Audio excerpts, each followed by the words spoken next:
पूरा जीवन दे दिया रसोई को, और ये एकता कहती है कि मुझे किचन संभालना नहीं आता। हाँ भाई, अब नहीं आता तो नहीं आता। तभी ऑफिस से थका हारा शुभम घर लौटता है और अपनी मम्मी को खुद में बड़बड़ाता देखकर उनसे पूछता है, अरे मम्मी, क्या हो गया? क्यों इतनी चिड़ी हुई हो? किसी ने कुछ कह दिया क्या? अरे मुझे क्या पूछ रहा है, पूछ अपनी पत्नी से। तभी वहाँ एकता आ जाती है। कर लीजिए चुगली, मेरे तो भाग्य ही फूट गए। अपने सेंट्रलाइज्ड एसी वाले घर को इसी दिन के लिए तो छोड़कर आई थी ना यहाँ पर मैं। सेंट्रलाइज एसी वो कूलर, उसे तू एसी कहती है? मुझे अच्छे से वो दिन याद है जब हम तुझे देखने आए थे। अरे तेरे घर में तो ढंग का एक कूलर भी नहीं था। पड़ोसी के घर से एक कूलर मंगवाया था तेरे घर वालों ने, जिसने बीच में ही दम तोड़ दिया था। देखिए मम्मी जी, मुझे जो कहना है कहिए, मेरे घर वालों पर मत जाइए वरना अच्छा नहीं होगा। और वैसे भी वो पहले की बात थी, आज हमारे पास किसी चीज़ की कोई कमी नहीं है। ओह गॉड, क्या कोई मुझे बताएगा कि क्या हो रहा है यहाँ पर? मैं बताती हूँ भैया। एक्चुअली ना भाभी को अपने तरीके से काम करना पसंद है और मम्मी को अपने तरीके से। बस इसी चीज़ की लड़ाई होती रहती है। किचन तो एक ही है ना, दो तरह से कैसे चलेगा। अरे कोई इस बूढ़े को खाना दे दो। ये लीजिए, इसी चीज़ की तो लड़ाई है। अब देखिए मम्मी जी, मैं सभी का खाना बनाने जा रही हूँ। आप किचन में नहीं आएंगे जब तक मेरा काम ना हो। रात का खाना हो जाए फिर इस टॉपिक पे फिर से डिस्कशन करेंगे हम। ये थी एकता और ललिता के बीच की रोज की बहस, जो शायद आज किसी अंजाम तक पहुंचने वाली थी। फटाफट सभी के लिए खाना बना देती हूँ। एकता रोटी के नाम पर किसी देश का नक्शा बनाती और उसे एक गोल कटोरी की मदद से काट कर बिल्कुल गोल रोटी के आकार का बनाकर सेकती जाती है। ये हुई ना बात, बिल्कुल गोल दिख रही है रोटी। अब मम्मी जी शिकायत नहीं कर पाएंगी। एकता के इतना मना करने के बाद भी ललिता जी किचन में आ ही जाती हैं। हे राम, बस इसी चीज का डर था मुझे। घर का अनाज बर्बाद कर रही है तू। ऐसे कटोरी से रोटी को गोल करेगी तो उसके कोने का आटा तो बर्बाद होगा ना। नहीं मम्मी जी, मैं उस आटे को फिर से गूंदे हुए आटे में मिलाती जाती हूँ। कोई बर्बादी नहीं हो रही है यहाँ पर। वो सब मुझे नहीं पता। और ये इतना घी कौन लगाता है रोटी पर, और सब्जी में इतना तेल? राम राम राम राम राम। 2 मिनट नहीं आई मैं रसोई में तो तू तो अपनी मर्जी चलाने लगी। ऐसा है तो आप ही बना लीजिए खाना, मैं जाती हूँ बाहर। क्या होगा, आप देर करेंगी, ससुर जी भूखे रह जाएंगे और क्या। अरे मेरा तो देख कर ही कलेजा जल गया। हाय, इतनी बर्बादी। मैं तो जा रही हूँ हाल में। ऐसे भी आज रात को तो फैसला हो ही जाएगा।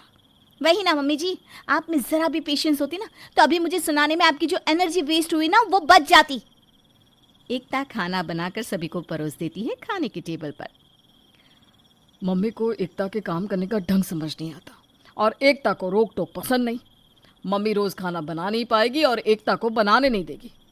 तो इसका अब क्या है सोल्यूशन, आप लोग ही बताइए। ऐसा कर लो कि एक दिन एकता पूरी रसोई संभाले और एक दिन ललिता। वाह, ये सही है, मुझे कोई दिक्कत नहीं है। हाँ हाँ, मुझे भी कोई दिक्कत नहीं है। वो तो मैं हाथ बटा दिया करती थी तो सारा काम फटाफट हो जाता था। अब जब सब कुछ खुद करेगी ना तब आएंगे होश ठिकाने। ज्यादा काम से घुटने दुखने लगे हो तो बता दीजिएगा मम्मी जी, तेल लगा दूंगी मैं। एक दूसरे को लुक देकर दोनों सास बहू अपने कमरे में चली जाती हैं। दोनों सास रहेगा, चलो हम तो खाना खा ले। अगली सुबह ललिता 5 बजे ही उठकर रसोई में चली जाती है। हाय राम, इतनी गंदगी। पहले तो पूरे रसोई को साफ करना होगा। ललिता पूरे रसोई को साफ करती है और नाश्ता बनाने के लिए चीज़ों को ढूंढने लगती है। यह मसाले कहाँ रख दिए बहू ने? अपने हाथ से रखी चीज़ फट से मिल जाती है। कल बहू ने रात को खाना क्या बना लिया, सब कुछ इधर उधर कर दिया। अब मुझे सब अपने हिसाब से रखना पड़ेगा। ललिता पूरे किचन के सामान की रीअरेंज करती है, जिसमें 11 बज जाते हैं। लगता है आज तो सीधा दोपहर को ही खाना मिलेगा। शुभम तो बिना टिफिन के ही चला गया आज। मेरे होते कभी भी 7 बजे से 1 मिनट की भी देरी हुई है भला पापा जी? तेरी तहस नहस की हुई चीज़ों को ठीक कर रही थी मैं अब तक। जी आप 10 मिनट रुकिए, सब हो गया है, लगाती हूँ नाश्ता। ललिता 2 टाइम का खाना तो बना लेती है, पर रात होते होते उसका शरीर जवाब देने लगता है।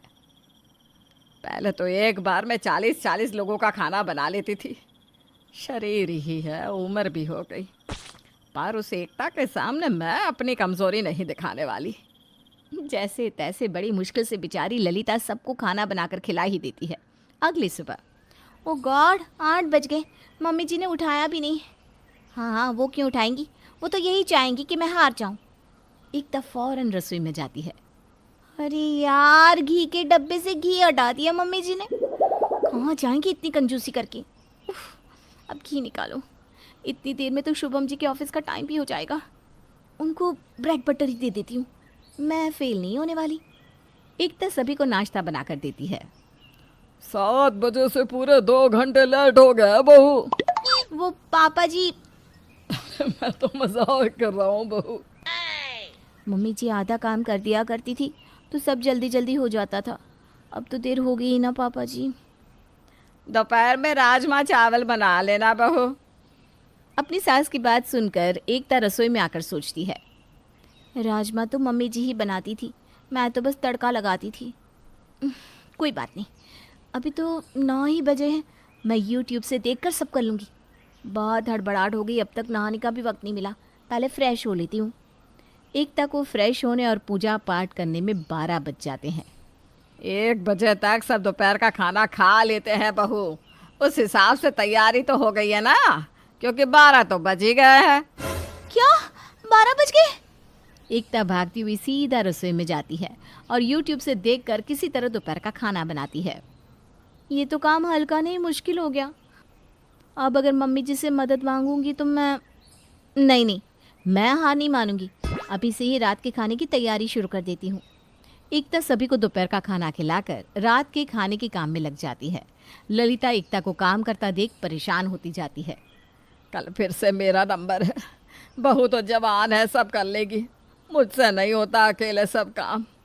बहू थी तो कुछ पता नहीं चलता था, सब तो वो कर लेती थी, मुझ पर भार नहीं आता था।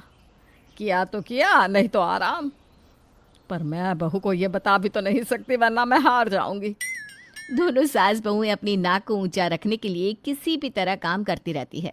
1 हफ्ते बाद रात के खाने पर, आपका फॉर्मूला काम आ गया पापा। अब एकता और मम्मी के बीच सब सॉर्टेड है, दोनों ने ही काम संभाल लिया है। अरे तुम्हें पता है बहू, वो बगल वाली सरिता नहीं है, उसके घर भी ये काम वाली है। उस कंजूसनी के घर भी काम वाली है? तौबा तौबा, और हमारे घर नहीं है। ये सब आसपास वाले नोटिस करते होंगे, सब स्टेटस पर इफेक्ट डालता है। अरे वही तो, शुभम क्यों ना हम एक काम वाले रख ले। शुभम क्यों ना हम एक काम वाली रख ले। पहली बार आप दोनों ने किसी एक बात पर हामी भरी है। ठीक है, रख लीजिए काम वाली, मुझे क्या ही दिक्कत होगी। अपने काम को हल्का करने के लिए दोनों सास बहुओं को काम वाली रखने का उपाय सूझा, पर उन्हें क्या पता था, असली मुसीबत तो अब आने वाली थी।